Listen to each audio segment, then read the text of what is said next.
Australia spouse visa की आज हम बात करेंगे, क्योंकि काफी टाइम से ढेर सारे सवाल आ रहे थे कि स्पाउस वीजा के लिए अप्लाई करना है तो क्या कितने चांसेस हम ऑस्ट्रेलिया में देख सकते हैं। तो आज इसी पर बात करेंगे, कैसी प्रोफाइल वाले, कौन सी प्रोफाइल वाले जो है अप्लाई कर सकते हैं ऑस्ट्रेलिया स्पाउस वीजा के लिए, और पॉजिटिव रिजल्ट है भी या नहीं, या किस तरह का हम इसे ट्रेंड मान सकते हैं आगे के लिए।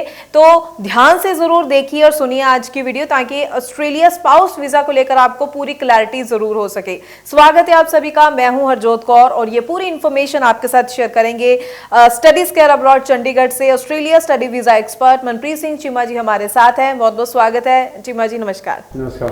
तो जरूर बताइए, देखिए स्पाउस वीजा को लेकर तो अक्सर काफी हमारे पास सवाल रहते हैं, लेकिन आज हम प्रॉपर इस पर चाहेंगे कि इन्फॉर्मेशन आप शेयर कीजिए स्टूडेंट्स के साथ और सभी के साथ जिन्होंने भी स्पाउस वीजा के लिए अप्लाई करना है। कौन एलिजिबल है स्पाउस वीजा के लिए, क्या क्या रिक्वायरमेंट्स रहती हैं और किस तरह की प्रोफाइल को हम बेस्ट सुटेबल मान सकते हैं ऑस्ट्रेलिया स्पाउस वीजा के लिए। जी हरजोत मैम, बहुत इंपॉर्टेंट टॉपिक है ये भी स्पाउस वीज़ा का, और बहुत इंक्वायरीज आती है हमारे पास, क्योंकि बैचलर्स के बाद मोस्टली ऐसे होता है कि मैरिज हो जाती है और लेकिन उसके बाद कई बार डिसाइड करते हैं बच्चे के नहीं हमें अब बाहर जाना है और फर्दर अपनी एजुकेशन को कंप्लीट करना है। तो उस केस में हर किसी को होता है कि हम विद स्पाउस जाए, चाहे लड़का प्राइमरी एप्लीकेंट है चाहे लड़की प्राइमरी एप्लीकेंट है, लेकिन वो दोनों इकट्ठे ही जाना चाहते हैं। तो उसमें ऑस्ट्रेलिया एक बहुत अच्छी ऑप्शन है।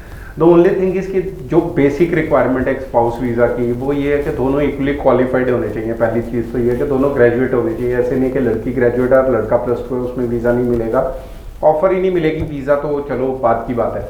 तो दोनों एक तो इक्वली क्वालिफाइड होने चाहिए, और उसके बाद अगर वो दोनों किसी भी प्रोफेशन में है, whether they are running their business और whether they are doing job, तो उन दोनों के पास उसके वैलिड प्रूफ होने चाहिए कि वो जॉब कर रहे हैं, सैलरी अकाउंट में आ रही है, ITRs फाइल करते हो। ये बेसिक रिक्वायरमेंट है, एक तो क्वालिफिकेशन और एक उसके बाद जो एक्टिविटीज़ है आफ्टर कंप्लीटिंग देयर बैचलर्स, ये बहुत इंपॉर्टेंट है। दूसरी चीज़ कि बहुत ज़्यादा टाइम ना हुआ हो, कि 10 साल हो गए हैं एजुकेशन को कंप्लीट करे हुए, तो उसमें थोड़ा सा जस्टिफिकेशन देना मुश्किल हो जाता है कि इतने सालों बाद क्यों। तो वो मैक्सिमम यूनिवर्सिटीज़ चाहती हैं कि जो बच्चा मास्टर्स के लिए अप्लाई कर रहा है, even if they are applying with their spouse, तो वो उनकी एजुकेशन में 5-6 साल का गैप हो, उससे ज़्यादा ना हो। गैप मीन्स वो काम कर रहे हो लेकिन 5-6 साल पहले एजुकेशन कंप्लीट हुई हो।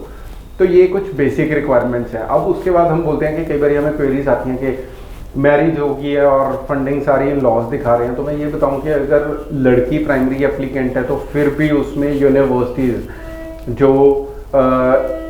जो इनकम है वो उनके रियल पेरेंट्स की ही 70% मांगते हैं, even if she is married.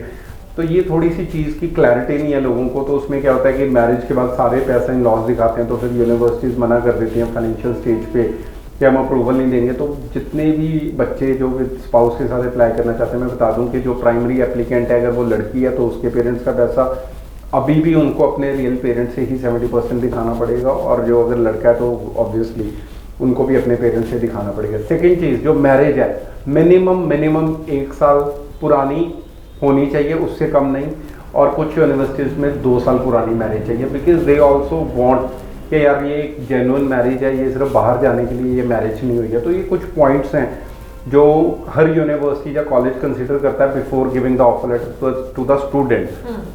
तीसरी चीज़ जो हमें आगे लोग बोलते हैं कि अप्लाई करना है जी, पर मैं अकेली जाऊँगी, मेरे हस्बैंड नहीं जाएंगे। तो उस चीज़ में क्या होता है कि कई बार लोगों को लगता है अगर मेरी +2 है, हमारी क्वालिफिकेशन नहीं है, दोनों की मैच कर रही है, जब लड़का फ्री बैठा है वो कुछ कर ही नहीं रहा लेकिन लड़की जॉब कर रही है, तो मैं यही बोल देता हूँ कि मैंने साथ नहीं जाना। तो मैं बता दूँ वो चीज़ भी नहीं होगी। यूनिवर्सिटी अगर आपके हस्बैंड नहीं जा रहे साथ में स्पाउस, चाहे वो लड़की है चाहे वो लड़का है, उसकी डॉक्यूमेंटेशन भी मांगते हैं, even if you are applying as a single student. आप बोल रहे हो मैं अकेला, बिकॉज यूनिवर्सिटीज़ को पता है कि at the end of the day तो स्पाउस ने आना ही आना है इस कंट्री में, तो वो उस चीज़ में भी डॉक्यूमेंटेशन स्पाउस की मांगते हैं, even if you are not going along with the spouse. तो ये चीज़ें कुछ छोटी मोटी चीज़ें हैं जिनको आपको ध्यान रखना है if you want to apply in Australia for your masters program. जी ठीक है, बिल्कुल। तो I hope Australia spouse visa को लेकर आप सभी को क्लैरिटी हो चुकी है। कई टाइम से हमें जो है सवाल आ रहे थे लगातार, और आज उन सभी सवालों का हमने एग्जैक्ट जवाब आप तक एक माहिर कंसल्टेंट के जरिए ही आपको पूरा उसका सही जवाब दिया है, ताकि सही प्रोसेस को फॉलो करते हुए आप आगे बढ़ सकें।